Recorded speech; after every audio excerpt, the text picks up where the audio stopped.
Well, we're out here working on the Road King today. I got it up on jack.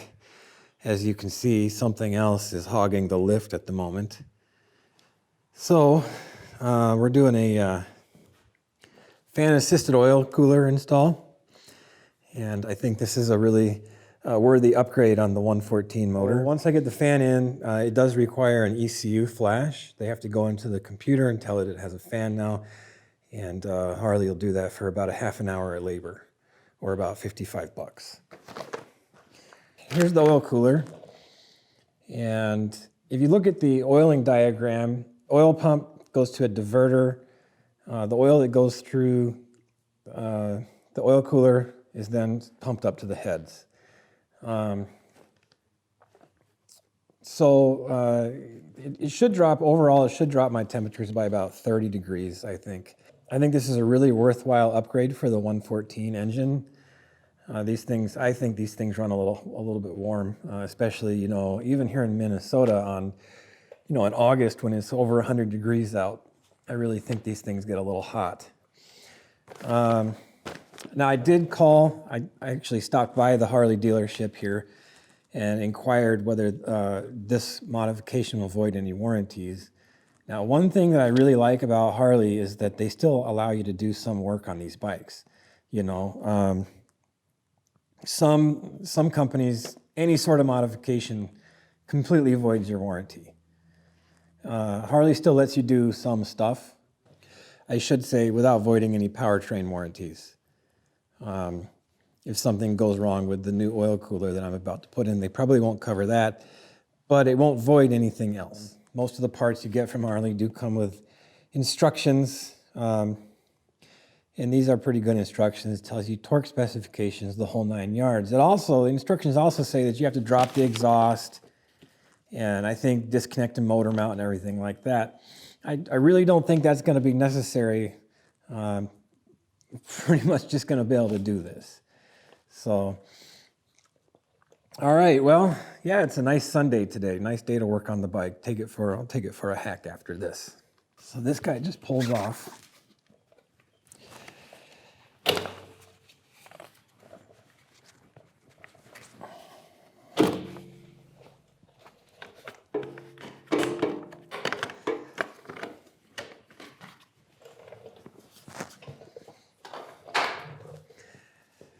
And then once that's off, so here's what we're gonna have. Okay, so we've got a hose clamp here, a bolt there, another hose clamp there, and there's another bolt over here. So these are Torx bolts, I think a T27.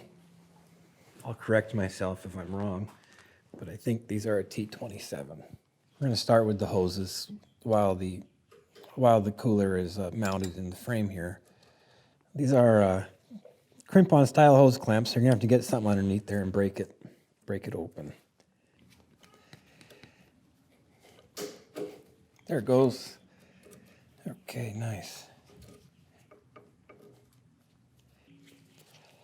Now, if you want to be fancy about it, you can get something to plug the holes with as you take the hoses off. And well, today I'm going to be half fancy. And I'm just going to use the plugs that were on the new radiator to plug the old one as it comes off. And now my tray down here is clean. So if I need to, I can put that oil back in the motor.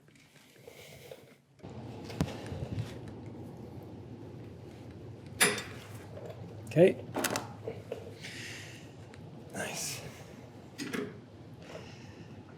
Now, so I'm just gonna cap off this side of the radiator.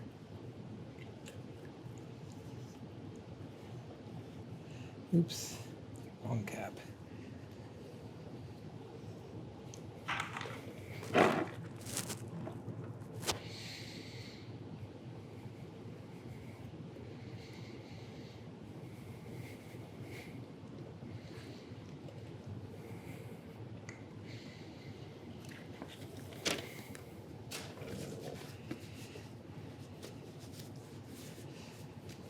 All right, and then you're just going to want to repeat the same process on the opposite side.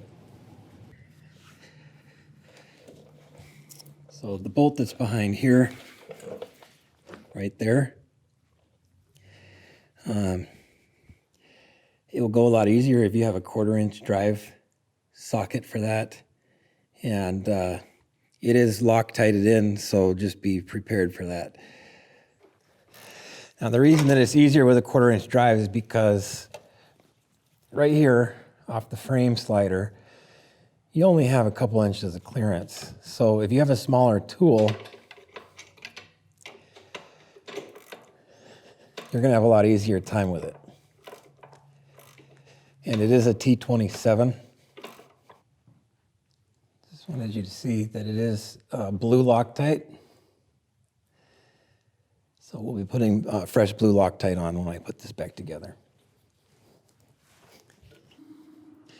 Now, once the bolts are out, the radiator or the oil cooler literally just lifts up and out, you know.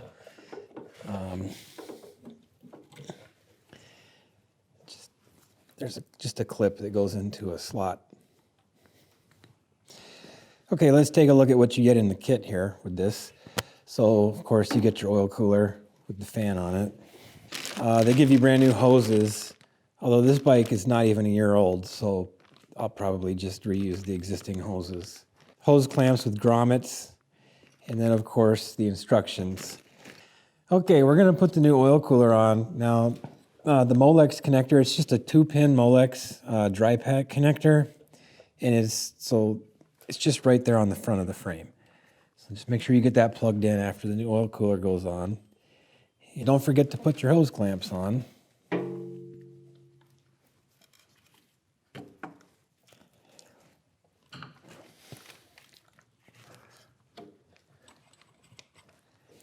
Okay, so when you put this back in, remember that this top clip goes in first, and then it pivots in. I'm going to do that now. Okay, so we're going to put the bolt on the right-hand side here, just loosely. Now, it has the blue Loctite on it, so you got to put a little blue Loctite. You know. Ooh, look how blue.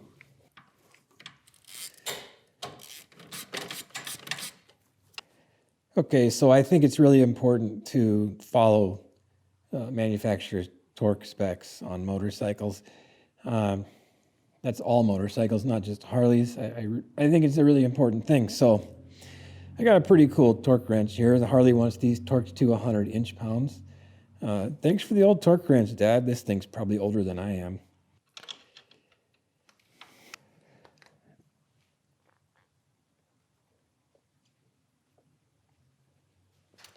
Okay, so once that's all done, you just want to get your hose clamps tightened back up and get your shroud back on the outside. And that's about it. Now, we didn't lose very much oil during this, so I'll check the oil level, but it's not reading low.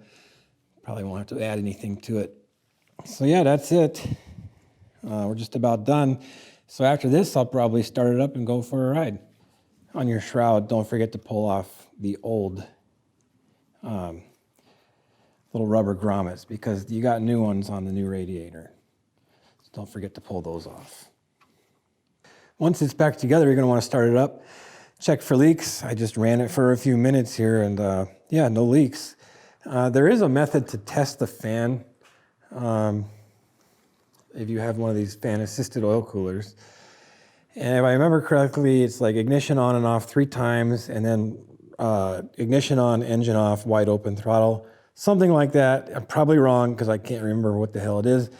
It doesn't really matter. This fan isn't going to work until I get the ECU flashed. So, yeah, have a nice day. It's a nice Sunday. Enjoy your day, Kay. See you later. Bye. It's been about a week. I was finally able to get onto the Harley dealership to get the ECM flashed to enable the new fan. And there's a way to test it. It's just key on, engine off, and then wide open throttle for 5 seconds. And there it is. So once the bike is warmed up and at low speed, this fan runs almost constantly, especially at low speeds.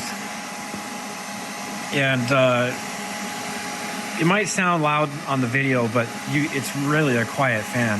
So anyways, I really think it's a worthwhile upgrade, something you should do, especially if you live in, you know, somewhere warm.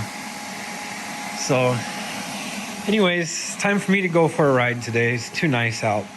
Have a nice day. See you later. Bye.